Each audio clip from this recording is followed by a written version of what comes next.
Dengan fokus pada vaksinasi massal secara domestik, pemerintahan Joe Biden menghadapi desakan juga berbagi vaksin ke luar Amerika Serikat. Vaksin buatan AstraZeneca misalnya sudah tersedia di gudang-gudang menunggu persetujuan regulator. Gedung Putih akhirnya mengumumkan rencana berbagi sebagian dosis AstraZeneca ini pertama dengan dua negara tetangga Amerika, Kanada dan Meksiko.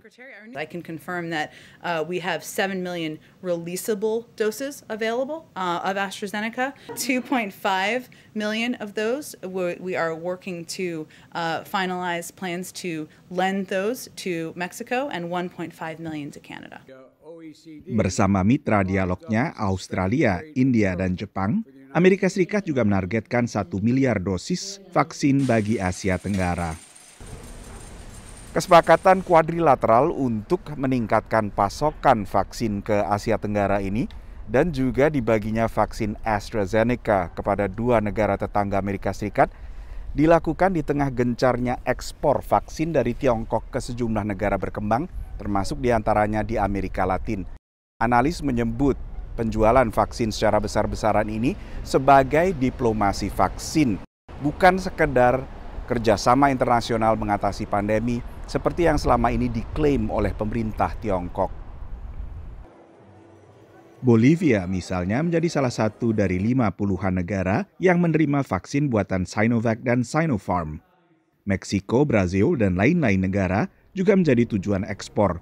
Ekspor besar-besaran setelah pandemi yang berawal di Wuhan, Tiongkok ini, menurut analis menjadi bagian diplomasi dan soft power Tiongkok. China has been able to contain the pandemic within its borders more effectively than the United States and other Western democracies have.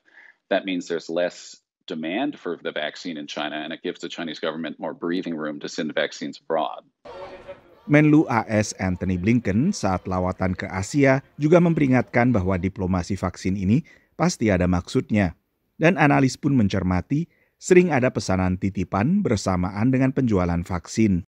The way the Chinese are handling the vaccine distribution is not from a real magnanimous humanitarian attitude, but a pretty aggressive approach that essentially demands that Huawei get access to telecommunications auctions in Latin America, that Taiwan be held at arm's length throughout the region. Pemerintahan Biden menargetkan seluruh penduduk dewasa AS bisa divaksinasi pada Mei.